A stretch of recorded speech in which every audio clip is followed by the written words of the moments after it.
وہ کہتے ہیں جی چھوڑ دیں ساری باتیں، 12 ربیع الاول کا دن ہے، دو گھر ہیں،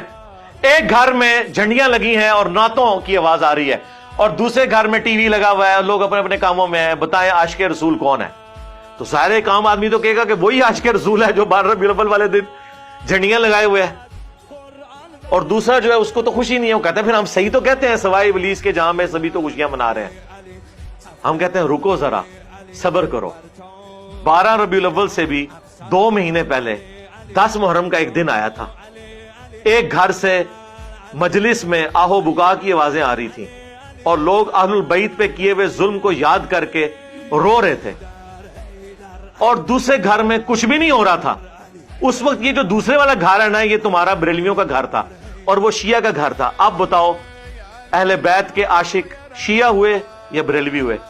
کہتے ہیں نہیں نہیں، اس کا یہ مطلب تو نہیں کہ ہم ان سے کوئی بغض رکھتے ہیں، یہ ثابت نہیں ہے۔ تو سرکار او بھی ثابت نہیں ہے، آئے انہوں داڑھ تھلے، ہاں یہ داڑھ اسے کہتے ہیں۔ کئی لوگ مجھے داڑھ کی ہوتی، یہ جناب جو آخر میں جو داندھ ہے نا